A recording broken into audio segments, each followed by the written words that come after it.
someone who's gone from a fast fashion addicted shopaholic to curating a high quality dream wardrobe, I know a thing or two about this process. What I'm going to be doing in the next few weeks is I'm going to take you through all the steps that I've taken over the last 6 years to get to the point I am at now.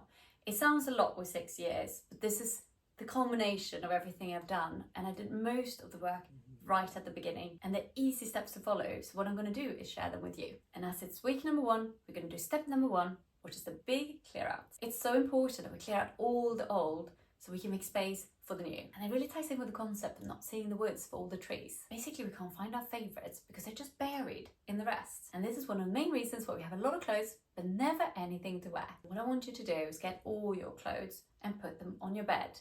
You can skip things like shoes, accessories, underwear, socks and specialty wear for now, but everything else, from the wash basket, from the attic, from any cupboard, anything you tucked away, all needs to go on your bed. You're most likely going to be surprised at how much clothes you actually own. And this is where the magic starts. So what I want you to do is pick up an item you know you truly love and want to keep. And I want you to fold it, hang it, just put it on the right hand side of your bed. And then I want you to pick up an item that you feel like you're completely happy to let go of. Something that served this purpose or you never really loved. And you're going to put that on the left hand side of the bed. And then I want you to keep alternating doing this. So something to keep, something to let go of, something to keep, something to let go of, until you can't anymore. And this is interesting because usually you tend to get left with a bunch in the end. And it's either things, depending on your wardrobe, that you know you just want to let go of, or things you know you're going to keep. And people ask me, they go, Tess, how do I know if I love it or not? You know, how am I going to actually let go of these things? The interesting thing is when you start, your intuition takes over and it actually gets really easy to sort the two from each other. And of course, there can be some things that you have to keep even though you don't love them.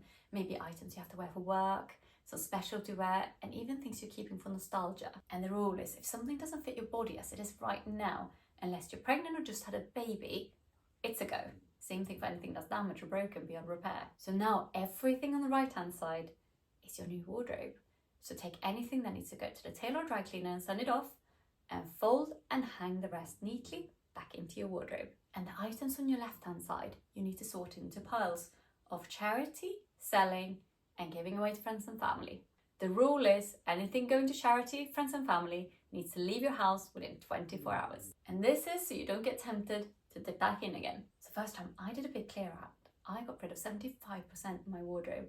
And although that sounds like a lot, I was left with the perfect base to build my new wardrobe on.